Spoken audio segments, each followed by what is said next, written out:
इस मूवी की शुरुआत टोई नाम के एक बच्चे से होती है। जैसे स्कूल में लगभग सभी बच्चे तंग करते हैं, लेकिन उसकी क्लास के साथी हेलबिदा के भाइयों ने तो हर रोज उसे उठाकर डस्टबिन में डाल दिया। कहते हैं कि आज भी उन्होंने यही किया, लेकिन टोई जैसे तैसे अपने आप को छुड़वाकर क्लास में आ गया। आकर उसने अपनी फिश से बातें की और क्लास ज्वाइन कर ली, जहाँ वह अपने प्रेजेंटेशन दे रहा था और बीच में वह सब कुछ भूल गया। जब टीचर ने उसे उसके होमवर्क के बारे में पूछा तो उसने कहा कि मेरा होमवर्क कल एक मगरमच्छ खा गया था। ये कितना अजीब सा बहाना था, लेकिन वह दिखाना चाहता था कि अब क्लास खत्म हो गई। जब वह क्लास के बाहर बैठा हुआ था तब लोगी उससे बात करने के लिए आया और उसे चॉकलेट ऑफर की, लेकिन उसने लेने से मना कर दिया। इसी दौरान लोगी के भाई आकर उसे यहाँ से ले जाते हैं। जब लोगी को घसीटते हुए यहाँ से ले जा रहे थे तो टोई ने देखा कि लगातार उसकी पेन से चॉकलेट निकल रही थी। स्कूल खत्म हो गया तो टोई घर के लिए निकल गया, लेकिन तभी बुरे लड़के उसके पीछे पड़ गए। उनसे बचने के लिए जब उसने रास्ता बदला तो इस रास्ते पर भी उन लोगों ने छोटे छोटे फायर ट्रैकर्स रखे हुए थे, जिनसे वह गिर गया और फिर ऊपर चढ़ गया। यहाँ पर भी इन बच्चों ने उसकी जान नहीं छोड़ी और उसे पत्थर मारने लगे, यहाँ तक कि वह बेहोश होकर नीचे गिर गया। जब उसे होश आया तो उसने देखा कि उसके सिर के नीचे एक कलरफुल पत्थर था, जिसे उसने उठा लिया और उसे एक अजीब आवाज सुनाई जिसने उसे विश मांगने को कहा। टोई डरा, लेकिन फिर उसने विश मांगी कि काश मेरे कुछ दोस्त होते। ये कहते ही छोटे छोटे एलियंस आ गए। उन्हें देखकर वह हैरान हुआ और उन्हें अपने साथ बैग में छुपा के घर ले गया। फिर जाते ही ये छोटे उसके बैग से निकल गए और किचन में जाकर उसके लिए खाना बनाया हुआ खाना टोई को बहुत पसंद आया। इसके बाद टोई उन एलियंस को लेकर अपने कमरे में चला गया। उन एलियंस ने टोई का सारा काम करा, सारा कमरा साफ करा, यहाँ तक कि उसके दांत सीधे करके उसके ब्रेसेस भी उतार, जिसकी वजह से लोग उसका मजाक उड़ाते। इसी दौरान हम देखते हैं कि टोई की सिस्टर यहाँ आई, जो फोन पर अपने बॉयफ्रेंड से लड़ाई कर रही थी। उसे देखते ही ये सारे एलियंस छुप गए, लेकिन टोई की सिस्टर को उसका वही कलरफुल पत्थर मिल गया जो उसकी विशेष पूरी कर रहा था। जैसे ही सिस्टर ने उस पत्थर को पकड़ा, वहाँ से उसके बॉयफ्रेंड ने उसे कुछ गलत बात कह दी और उस लड़की ने उसे ऑसर किया, अरे तुम बड़े भी हो जाओगे। कहते ही उसे फोन के दूसरी तरफ से ये अजीब आवाजें आने लगी। उसने इसे इग्नोर कर दिया और वह पत्थर वहीं फेंक कर चली गई। अगले दिन टोई अपने एलियन दोस्तों की मदद से उड़ते हुए स्कूल गया और एलियंस को बैग में छुप जाने को कहा, लेकिन बैग में छुपने के बावजूद भी वे बहुत शरारतें कर रहे थे। उन्होंने बैग के अंदर म्यूजिक प्ले कर दिया, जिसकी वजह से टीचर से उसे डांट पड़ी। जब उसने अपना ब्लैक बॉक्स निकालने की कोशिश की तो पहले तो उन्होंने उसे छोड़ा नहीं, और जब उसने जोर से खींचा तो उसका ब्लैक बॉक्स जाकर अल्बर्टिका के सिर पर लग गया। अल्बर्टिका गुस्सा हो गया और उसने बदला लेने के लिए मछली खाने का फैसला किया। जैसे ही मछली खाने के लिए मुंह में डाली तो टोई भाग कर आया उसके मुंह से मछली को निकालने के लिए। जैसे ही उसने उसके पेट को पकड़ा तो वे दोनों टोई की मदद से खिड़की से नीचे गिर गए। टोई के एलियंस ने उस मछली को रेस्क्यू करके एक्वेरियम में डाल दिया, लेकिन ये दोनों अब नीचे गिर चुके थे। मछली को रेस्क्यू करने के बाद वे ग्राउंड में दुश्मनों को देख गए और उन्हें अच्छा सबक सिखाया। अब दोनों हॉस्पिटल में एडमिट थे। उनके दोनों टूट चुके थे, जिसकी वजह से दोनों को ही प्लास्टर लगा हुआ था। दोनों एक जैसे हरकतें करने लगे और इस तरह वे एक दूसरे के दोस्त बनने लगे। उनका क्लास वाला और लोगी भी अब उनका अच्छा बन गया था। खैर, अब हमें उस कलरफुल स्टोन की कहानी दिखाई गई। एक दिन लोगी जब अपने भाइयों के साथ बारिश में खेलने गया तो वहाँ एक रेनबो निकली हुई थी। ये लोग रेनबो का स्टार देखना चाहते थे और जब वहाँ गए तो उन्हें वही कलरफुल पत्थर दिखा। उठाते ही उसे भी वही आवाज सुनाई दी कि वह अपनी कोई विश मांगे। उसने बहुत ही बच्चों वाली विश मांगी कि उसके पॉकेट से कभी चॉकलेट्स न खत्म हो। तभी उसके पॉकेट से तेजी से चॉकलेट्स निकलने लगी। जब उसे एहसास हुआ कि उसकी विश पूरी हो गई है और यह पत्थर उनकी विशेष पूरी कर रहा है, तो उसने अपना वहम दूर करने के लिए एक और विश मांगी और कहा कि यहाँ पर एक और सांप और बहुत सारे मगरमच्छ हों। ये कहते ही यहाँ पर जमीन से एक बहुत बड़ा किला उगाया। उसके भाइयों को भी अब ये पत्थर चाहिए था, तो वे लोग लूंगी से पत्थर छीने लगे। इस चक्कर में पत्थर जाकर तेल हाथ में गिर गया। जब ये लोग नीचे पत्थर लेने गए तो उन्हें पता चला कि वह पत्थर तो मगरमच्छ के मुंह के ऊपर गिरा हुआ था। जैसे ही उन्होंने वह पत्थर उठाया तो मगरमच्छ ने उसे खा लिया। मगरमच्छ के पेड़ से बाहर निकलने पर उसने देखा कि उसके भाई के पीछे बहुत सारे सांप पड़ चुके थे। उसने हाथ में पकड़े हुए पत्थर से विश मांगी कि यहाँ के सांपों से उसकी भाई की जान बच जाए, लेकिन इस सब के बीच उसने देखा कि उसकी पॉकेट में उसका होमवर्क था जो मगरमच्छ ने खा लिया था। पिछले दिन वह अपने टीचर से झूठ नहीं बोल रहा था, सच में उसका होमवर्क मगरमच्छ ने खाया था। देखने को मिला कि जब वह मगरमच्छ के मुंह में वह स्टोन लेकर गया था तब मगरमच्छ ने भी एक विश मांगी थी कि वह लोग 2 टांगों पर चलने लग जाए और उनकी भी विश पूरी हो। अब दोनों पैरों पर चलने वाले मगरमच्छ उनके पड़ गए। लोगी ने एक और विश मांगी कि ये लोग उड़कर फोटर्स के ऊपर चले। उनकी विश पूरी करने के लिए वहाँ पर एक बहुत बड़ा बैट आ गया जो इन्हें उड़ाकर फोटस के ऊपर, लेकिन मगरमच्छ भी इनके ऊपर चढ़ने, ऊपर से वह बड़ा सा चमकता जिसने उनकी मदद करने के लिए आया, उसने भी अपनी सारी गंदगी लूंगी के ऊपर डाल दी और वह बुरी तरह उतार गया। उसने अब विश मांगी, बस वे लोग उनकी विश मांगते लोग तो पहुंच गए, लेकिन अब उन्हें समझ आ लोग सही विश नहीं मांग रहे। इन्हें एहसास हुआ कि विश मांगने के लिए भी अक्ल की जरूरत होती है। तो लूंगी ने विश मांगी कि उसका एक भाई ज़हीन हो जाए, लेकिन यहाँ ये उल्टा हो गया। लूंगी का भाई और लूंगी ज़हीन होने के बजाय उनकी छोटी सी बहन ज़हीन हो गई। उसके पास टेलीकैनेजस पावर आ गई। उसने अपने दिमाग से चीजों और लोगों को कंट्रोल करना शुरू कर दिया और अब वह अपनी बातें इन तीनों के दिमाग में डालने लगी। अब जब इनकी सारी विषय उलटी जा रही थीं, तो इन तीनों को गुस्सा आ गया। भाई ने उस पत्थर को लेकर विश मांगी कि यहाँ पर एक बहुत बड़ा गुलेल आ जाए और उस गुलेल में रखकर उन्होंने पत्थर यहाँ से बहुत दूर फेंक दिया। अगले दिन वह पत्थर टॉय को मिला था। हम देखते हैं कि टॉय की बहन टॉय की क्लास में नोस को पढ़ाने के लिए उसके घर आई है। टॉय का पिता एक वैज्ञानिक है और वह अपने घर में है। जेम्स उन्हें जरा सी माने नहीं देते। टॉय की बहन को क्या किसी को भी उनके घर में आने से पहले पूरी तरह से सैनिटाइज करना पड़ता है। आज जब टॉय की बहन उनके घर आई तो उसे घर के भाई से अपने भाई का रंगीन पत्थर मिल गया, जिसे उठाकर वह अंदर आ गई। वही पत्थर नोस को पसंद आ गया और नोस ने वह पत्थर अपने पास रख लिया। इसी बीच टॉय भी लूंगी के साथ अपना पत्थर ढूंढने के लिए नोस के घर तक आ गया, लेकिन नोस इन दोनों से नाराज था क्योंकि वह काफी समय पहले उनसे दोस्ती तोड़ चुका था। टॉय ने माफी मांगी और उसे अपने रंगीन पत्थर के बारे में पूछा। नोस ने कह दिया कि उसने ऐसा पत्थर बिल्कुल नहीं देखा। उसने वह पत्थर उठाया और कहा, काश मेरे पिता के प्रयोग काम करने लगे। कहते ही हमने उसके पिता के लैब से कुछ अजीब आवाजें सुनाई। अभी थोड़ी देर पहले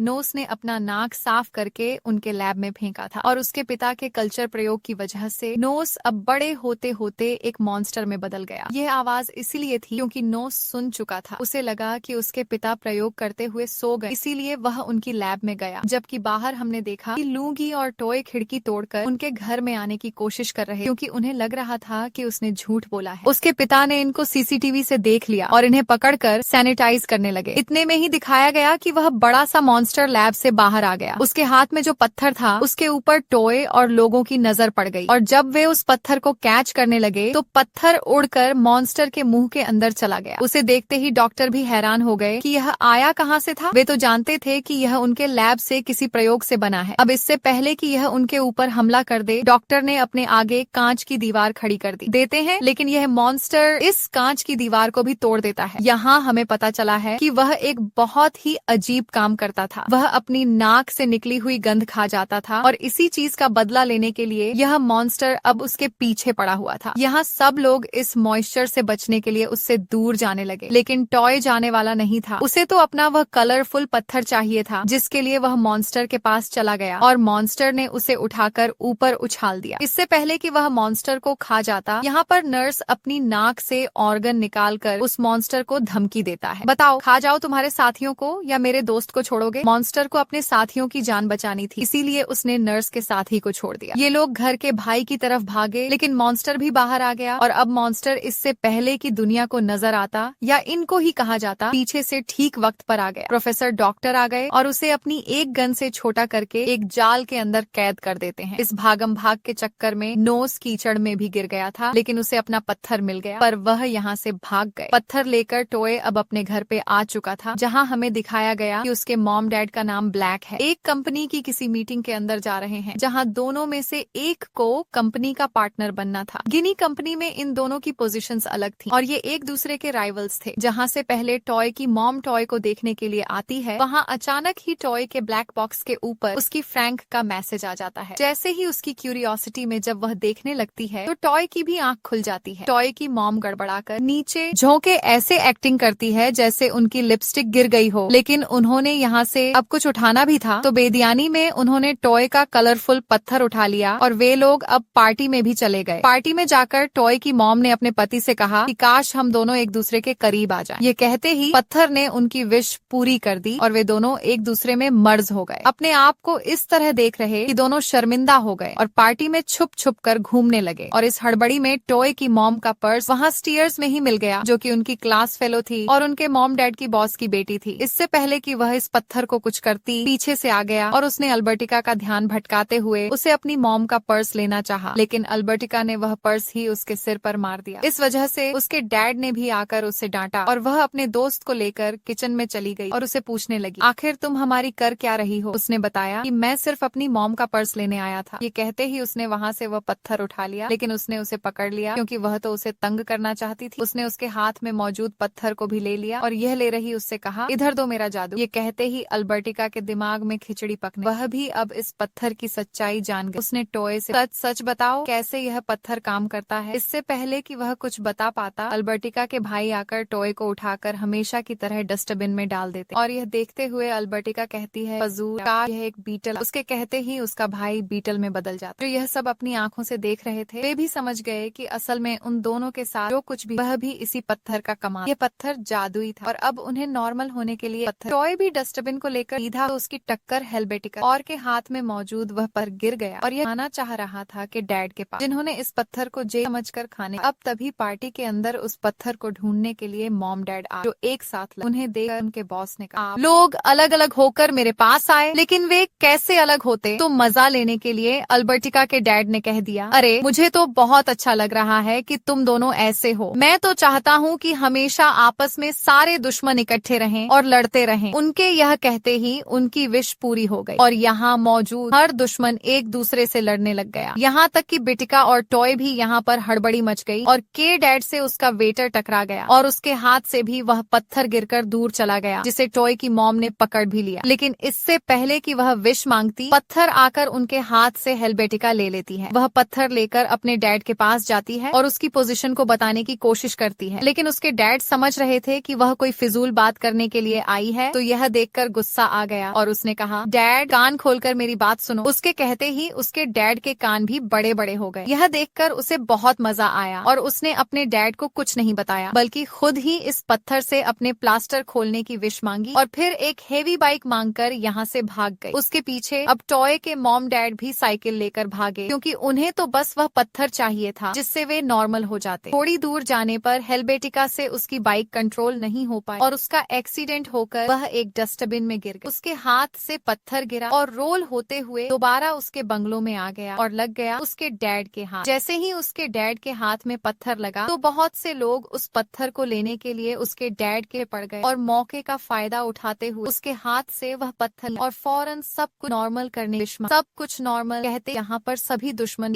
से दूर हो गए। उसके मॉम डैड भी अलग हो और बना, भाई भी नॉर्मल हो। अब यह पत्थर और के हाथ में लग जाता, इसीलिए टॉय ने इस पत्थर को, जहाँ आप सुबह टॉय अपने दोस्त के साथ उस पत्थर को लेने के लिए आया और वह सारा सीन तो अब हम देख पाए। जब वे उसके घर से यह लोग पत्थर लेकर बाहर निकल ही रहे, उनके सामने दोबारा वह भी अपने डैड, क्योंकि अब उसके डैड वह जादुई पत्थर चाहिए था कि पत्थर लेने से पहले उसने अपने प्लास्टर उतारने की विश मांगी थी। इस पत्थर से, इससे पहले कि पत्थर ले लेते, नोस जल्दी से आकर के हाथ से वह पत्थर खींच लेता है और उड़ने की विश मांगता है। उसकी विश मांगते ही वह एक कबूतर बन गया। उससे उस पत्थर का वजन सहा नहीं गया और पत्थर दोबारा नीचे गिर गया। अब यह पत्थर लग गया लॉकी के भाई के हाथ, जिसने यह विश मांगी कि काश मेरे हाथ बहुत ज्यादा लंबे हो जाएं। उसकी यह भी विश पूरी हुई, लेकिन हेल्बेटिका बहुत चतुर थी। उसने दूसरे फ्लोर पर जाकर उसके हाथ से वह पत्थर ले लिया। भागने से पहले उसने इनविजिबल होने की विश मांगी थी। आप सबको बिटिका नजर नहीं आ रही थी, लेकिन उसके हाथ में मौजूद पत्थर नजर आ रहा था और सभी उस पत्थर के पीछे भागने लगे। अब वह बच्चा जिसने लंबे हाथ किए हुए थे, उसने दोबारा अपने लंबे हाथों का इस्तेमाल किया और हेल्बेटिका के हाथ से फाइनली उसका पत्थर ले ही लिया। ये देखते हुए हेल्बेटिका ने उसके करीब आकर उसे जोरदार पंच मारा और इस तरह उसके हाथ से पत्थर दोबारा छूट गया और लग गया हेल्बेटिका के डैड के हाथ में। लेते ही हेल्बेटिका के डैड को लगा कि वे अब सबसे ज्यादा पावरफुल हो चुके हैं, इसीलिए उन्होंने अपनी कंपनी के सभी एम्प्लॉयज को निकाल दिया, क्योंकि वे अब अपना हर काम इस पत्थर के जरिए करने वाले थे। इसके बाद उन्होंने बहुत सारे पैसे की विश मांगी, जिस पैसे के पहाड़ के ऊपर वे चढ़ते रहे और बहुत ऊपर चले गए। ये देखकर और उसके सारे साथी समझ गए कि इंसानों का लालच जिस तरह खत्म नहीं होगा। तब जहन लड़ाते हुए ने अपने डैड से कहा, डैड अपना ये सारा पैसा आप बैंक में ट्रांसफर करें। उसके डैड को उसका यह याद आ गया या पसंद आया। उन्होंने जैसे ही सारे पैसे बैंक में ट्रांसफर किए, तो पैसों का पहाड़ नीचे से गिरने लगा। वे भी नीचे गिर जाते, लेकिन बिल्डिंग से लटक कर उन्होंने अपनी जान बचाई। उनके हाथ में मौजूद यह पत्थर नीचे गिरकर उनके सिक्योरिटी गार्ड के हाथ लग गया। अब इससे पहले कि सिक्योरिटी गार्ड कोई विश मांग ले, अल्बर्टिका फौरन उस पत्थर को टच करके कहती है कि ये सिक्योरिटी गार्ड एक सोर्सेस बन जाए। सोर्सेस बने इस इंसान को देखकर सभी हैरान थे कि अचानक एक बिल्डिंग से भी बड़ा इंसान यहाँ पर आ गया। ये असल में टॉय के सिस्टर का बॉयफ्रेंड था, जिसे उस दिन उसने कह दिया था कि तुम बड़े हो जाओ, और उसकी विश पर उसका बॉयफ्रेंड बहुत बड़ा हो गया था। वो अब अल्बर्टिका के डैड को नीचे भी उतार देता है, और नीचे उतरते ही दोबारा अल्बर्टिका के डैड ने उस पत्थर को उठा लिया और विश मांगी कि वो सबसे ज्यादा पावरफुल बन जाए, और देखते ही देखते वो एक ब्लैक बॉक्स में बदल गया। ये वही ब्लैक बॉक्स था जो अल्बर्टिका के डैड की कंपनी में बनाया जाता था। ये ब्लैक बॉक्स दुनिया के सारे काम कर सकता था, और अब वो एक बहुत बड़ा रोबोट बन चुका था। बच्चे जानते थे कि उनके डैड यहाँ पर तबाही मचा देंगे, इसीलिए अपने डैड का मुकाबला करने के लिए उस पत्थर को पकड़ते हुए एक बहुत बड़ी बी बन गई, और उसका भाई एक बहुत बड़ा सा बीटल बन गया। ये दोनों जब अपने डैड से लड़ रहे थे, तब टोई और लोगी भी पीछे नहीं रहे। टोई ने अपने एलियन दोस्तों को बुलाया, और लोगी ने अपनी मगरमच्छ की फौज को बुला लिया। उस रोबोट पर इतने सारे हमले एक साथ होने लगे, फिर भी वो ज्यादा ताकतवर रहा। उसने मगरमच्छ को भी एक हाथ मारते हुए दूर फेंक दिया, और वो लोगी के सिस्टर के ऊपर गिरने ही वाला था, लेकिन लोगी के सिस्टर ने अपने टेलीकिनेसिस पावर का इस्तेमाल करते हुए उसे हवा में ही रोक दिया। बच्चे ये देखकर परेशान हो गए थे कि किस तरह इंसानों के लालच ने यहाँ इस जादुई पत्थर के जरिए कितना बुरा हाल कर दिया था। उसे समझ में आया कि यहाँ पर सब कुछ पहले की तरह नॉर्मल होना चाहिए, इसलिए उसने चुटकी बजाई और अपने दिमाग के पावर का इस्तेमाल करते हुए सब कुछ नॉर्मल कर दिया। फिर उसके दिमाग में आया कि इस मैजिकल पत्थर को ही यहाँ से डिस्ट्रॉय कर दिया चाहिए, ताकि कोई कभी इसके लालच में ना। उसने ये बात सबके दिलों में डाल, और सभी इस बात के लिए मान गए, जिसके बाद उसने अपने से इस पत्थर को डिस्ट्रॉय कर। यहाँ पर एक बड़ा सा ब्लैक बादल बना, और वो पत्थर डिस्ट्रॉय हो गया, और इस तरह सभी लोग इस पत्थर के लालच से आ जाते। यही दिखाते हुए ये कहानी यहाँ खत्म।